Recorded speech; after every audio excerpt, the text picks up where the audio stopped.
What's going on, everybody? Welcome back to Simba Sports Hub, where we talk all things Washington Commanders football.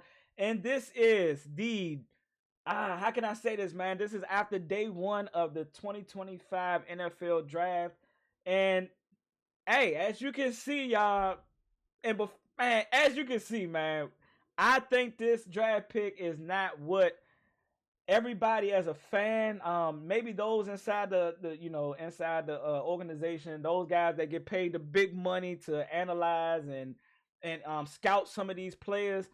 I don't think from a fan perspective we thought we was going this route, but we did, man. But before we get into my take and my thoughts on our draft pick, our 29th overall draft pick, man, make sure you subscribe to the channel, like the video, man. Drop a comment down in the comment section, man. Tell me your thoughts about the draft pick.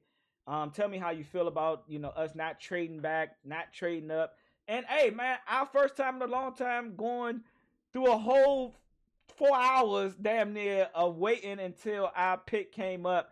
Because we've been normally drafting 1 through 20 or 2021. You know what I'm saying? We never made it to that 25 and back. You know what I'm saying? So let me know in the comments how you felt about that. Now, with the Washington Commanders 29th overall pick, our Washington Commanders selected left tackle or tackle Josh CONERLY Jr. out of Oregon.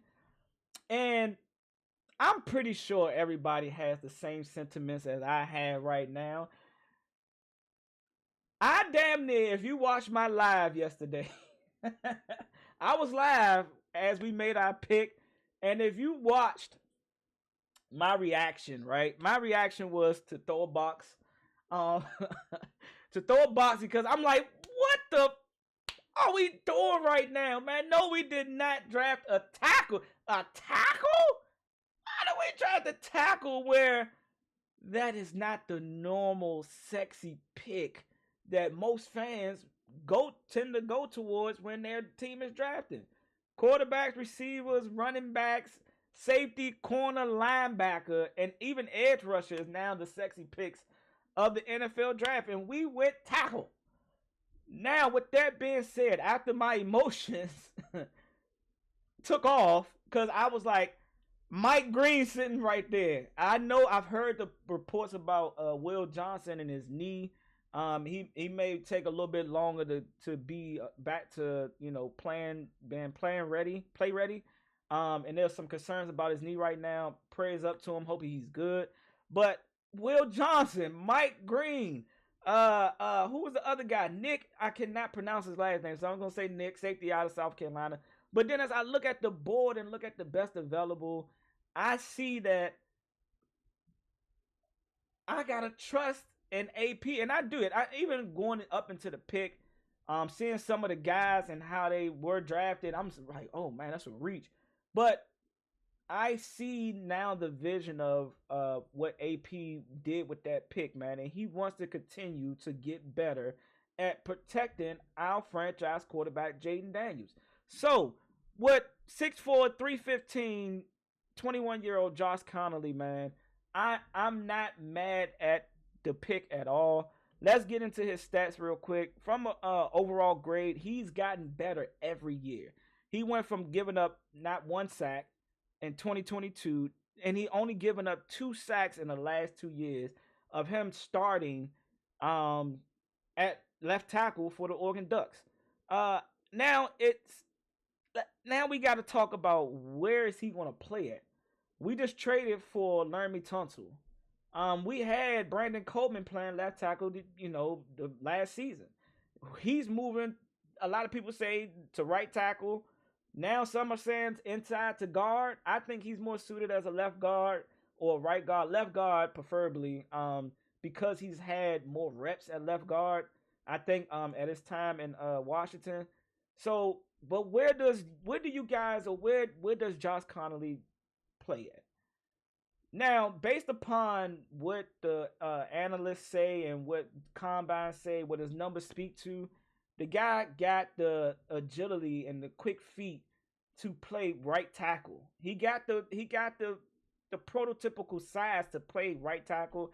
I know some of the analysts say that he needs to get a little bit more bigger. He needs to get a little bit more stronger. Let's be understood, man. Ain't no one player that got drafted in the first round yesterday just hey, they just nothing they need to improve on, right? So let's throw that out the way. Yes, every player has something they have to get better at that was drafted last night in the first round. And even today and even up to tomorrow, players are going to have to fine tune their game, right? And some of what they're speaking to is his strength in the run game. He has to get a little bit stronger uh, and work on his hand placements a little bit, and that's fine. I think those things right there can be fine tuned throughout the off season. Once he gets in here and start working with the O line coach, working with getting with Laramie Tunsil, who's a top five, whoever have you want to debate it, top three, if not number one left tackle in the league right now, or tackle in the league right now. He got a vet that he can learn from. And if you tell me all he got to do is get stronger, well, shit, they start lifting weights now. You know what I'm saying? He should be lifting weights now. Like they're going to get him on a regiment to get him stronger if that is what they see that he needs. But having good footwork, good hand placement, being explosive. Like as an offensive tackle, they said that he has a good get off to be able to neutralize um, fast edge rushers, the guys that get off the ball fast. So guys like Nolan Smith, guys like Michael Parsons, that he's going to have to play twice a year. Um, he has that ability to get off the ball quick, and I like that. You know what I'm saying? Because that's something, and he has the ability to pull, which I think based upon the note that Cliff Kingsbury left Adam Peters, he wanted this type of guy. This is the type of guy that he want on his O line, and this is the type of guy that we can add to our offensive line. So yes, do I think he's going? My thoughts is, and again, I'm just a couch analyst and coach, and where I think he's going to play at. So I don't really know, but my thoughts is, I think he's going to be all right. I think he's going to be our right tackle. I think for there is a chance that we still might cut Wiley because of the contract. We cannot. I don't know if we're going to pay him starting tackle money to move to the guard position. But I think you have to keep Wiley right now because he knows the offense. He is a flexible type of player. He can play inside. He can play one of the guard roles. So, like I say, I don't know which guard Brandon Coleman is going to play. I like him more at left guard because I think he's more familiar with that type of, position, playing at that position from a guard perspective. But I think Brandon Coleman can play right guard or left guard. I think he can play either one. I think you shift Wiley into right guard until Cosme comes back, and you gotta start taking him at 29. You gotta start Josh CONERLY. I think you gotta start him now. I think you gotta start him now at right tackle. It's gonna be some growing pains. That's just inevitable with any player, any rookie that you bring into, and it's not. It's not Jaden Daniels' blind side. It's his front side, so he can kind of sense and see a little bit more, a lot better, from being able to, see if, Josh gets beat or something like that. He can see that a lot quicker and react, right? Versus putting him at left tackle. Now you protecting his blind side. And you can't see that. You can't see that guy coming off the edge like that. You know what I'm saying? So I think that he's going to start right away. I like the pick because that is fortifying our offensive line from a pass perspective. Even though I don't think we was that bad in pass blocking. I mean, I know the stats may speak differently. I think we was ranked 10th or something like that from a pass block. But also we was dealing with a rookie quarterback, so that, as the season progressed, you kind of seen a lot better blocking from a pass perspective. But where I think CONERLY can help out at is from a run game, even though that's his weakness from a scouting perspective. I think that you getting some younger guys in here that can move his feet, that you can pull him. You can even rotate him and put him into a guard role just to pull him. It's a lot of things that you can do with a guy that got good feet. If a big guy that can play tackle, guard, and can move his feet, hey man, you ain't always got to line him up at left tackle. You seen Trent Williams go and play right on the opposite side, and they insert another left tackle, and he's a pulling tackle now.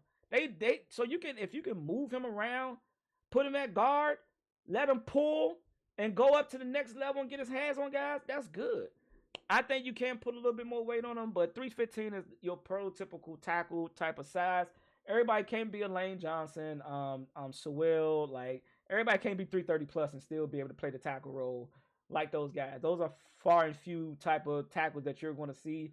Your prototypical Laramie Tunsil is 6 something, 6'4", 6'5", and he's only 313 or 315 if that. So again, he got the prototypical size. Now, if you want him to get stronger, I think you can do that in this offseason. I think you can get him on a weight program to get a little bit more stronger right before the season starts. And him learning how to play with that new strength, right? Um, I think that you can do that. And even if it's not throughout the season, you can see I will hope and that we can see the progression in his growth and his maturity and his strength starting to show. So I'm happy about the pick. I'm happy that I trust AP and who we went to go get. I'm not too upset about it.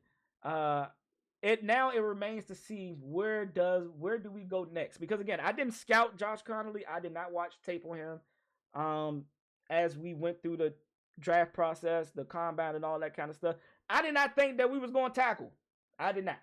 Edge rusher, safety, corner, receiver, running back. Like those are the positions I thought we was going to go after, and maybe another linebacker later on in the draft, right? But we decided to go tackle, man. So I'm curious of your thoughts, man. Please share your comments, man. Let me know how you guys feel, Commanders fans. I know it's not the sexy pick. I know it's not we got this guy. If you saw my live yesterday, man, it's just like, damn. We went there like we didn't want to get Mike Green, but hey, 32 guys passed up on Mike Green. 32 teams passed up on Mike Green. 32 teams passed up on Will Johnson. Do they know they know a little bit more than we know. They know a little bit more than we know. Mike Green, yes, he did lead the league, the college nation and sacks and all that, but it's still a ton of talent, man. And even though I'm discussing Josh CONERLY Jr. here, I kind of want to go and just take a quick look at the best available on PFF of guys that's still available going into day 2, man. And again, Mike Green, Luther Burden. I know a lot of people raving about him. Donovan Ezaraku. If I pronounced your last name wrong, Donovan, I apologize. Trey Admos. It's still tons of talent here, and we got a second round pick. I'm not sure what we're going to do with that second round pick, but there are still some guys that I like in the second round that we can go and get. It's a lot of edge rushers that we can still go and get. Travion Henderson, who's big. A big name in the Commanders, fan base and content space. A lot of guys like Travion. I like him too. I wouldn't be mad at that pick. But Josh CONERLY, man, let me know how you guys feel. And let's get back to this. So from a pass block perspective, he was 83, 84, which is on the high side. That's pretty good. Run block, he was on the low side of 72, which isn't too bad, right? But hey, man, the guy only gave up 2 sacks.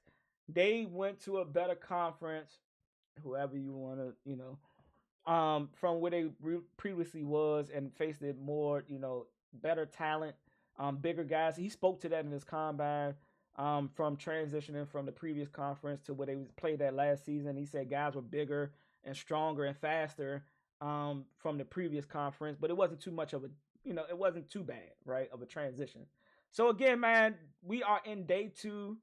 Today is second and third round, I believe. I'm curious what to do because we don't have a third round pick. Do we trade this second round pick? Do we trade up? Do we trade for anybody? Jalen Ramsey is being talked about and linked to the Commanders and also other teams. So, hey, man, I'm curious, man. What y'all think we going to do? How do you guys like Josh? Welcome to the Commanders, man. We love to have you here. I know my reaction may have not shown that I was too happy about you being here, but guess what? That was just the initial reaction. But after the dust settled and I calmed down and I had me a nice drink of Gran Cormino, shout out to Kevin Hart. This is not a plug by any means. Not plugging his liquor, but that's just what I was drinking. After I had all of that, this pick is a good pick. And it's not the sexy pick, but this is the right pick because we got to protect our franchise quarterback better than we did last year, because guess what? A lot of eyes are going to be on him. They're going to try to keep him in the pocket a lot more. They're going to try to collapse the pocket a lot more. So you need some guys that's going to be able to consistently set that edge and allow him to do his thing from a passing perspective. Um, so with that being said, I'm excited about day two.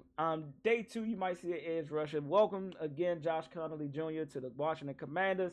Again, drop a comment, man. Subscribe to the channel. Like this video. We're trying to run it up, man. We are one subscriber away from hitting that 100 mark. Again, I appreciate everybody that's been supporting me, supporting the channel, and supporting, my team as much as I do. I catch y'all on the next one, man. Raise hell. I'm out.